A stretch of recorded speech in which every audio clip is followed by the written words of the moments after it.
பெண்களுக்கு சட்டங்கள் நிறைய இருக்கு சார். ஆண்களுக்கு என்னென்ன சட்டங்கள் இருக்கு சார்? இன்றைக்கும் குடிகாரன் கையில் மாட்டிக்கிட்டு அவதிப்படுதுங்க. மாட்டினா ரேப் பண்ணிடுறாங்க தான், அதெல்லாம் நடக்குது தான். சட்டங்கள்லாம் முதல்ல ஏன் கொடுத்தாங்கங்கிறதே அவங்களுக்கு தெரியல. இடஒதுக்கீடை பற்றியான புரிதல் யார்ட்டையும் இல்லை.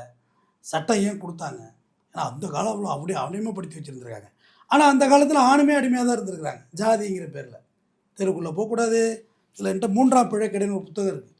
3ஆம் பிழைக்கடை, ஜெயஸ்டின்னு சொல்லி ஒரு ஆங்கர் எழுதின புக்கு. அது ராஜ் டிவி ஆங்கர். அவங்க அந்த புக்கு வாய்ப்பு தான் வாங்கி படிங்க. ஒரு ஐயர் வீட்டில் ஒரு விதவை ஆகிட்டா அந்த பெண் என்ன பாடாப்பட்டாங்கிறது தான் அதை எழுதியிருக்கும். மிச்சம் மீதி சாப்பிட வைக்கிறது, ஜுரம் அடித்தா கூட ஹாஸ்பிட்டல் அழைச்சிட்டு போகிறது கிடையாது.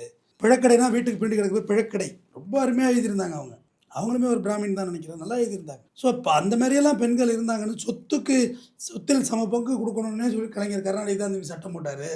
பெண்களுக்கு சொத்தில் பங்குன்னு சொல்லி கலைஞர் கருணாநிதியாக தான் சட்டம் போட்டார். சட்டம் போட்டுலாம் கொண்டு வர்ற சுச்சுவேஷன் இருந்தது. பட் எல்லாமும் ஒரு காலத்தில் போதும், எனஃப்.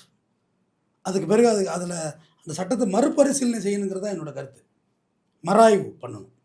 குடும்ப நல நீதிமன்றங்கள் பெண்களுக்கு ஃபேவராக இருக்குது. இப்போ மாற ஆரம்பிச்சிட்ருக்கு. டிவைட் ஆகிறாங்க. ஸோ அது சாதகமாக இருக்குங்கிறதாண்டி எல்லாமே நீங்கள் ஃபேவரபுளாக உங்களுக்கு எடுத்துக்கிறது எப்படி சரியாக இருக்க முடியும்?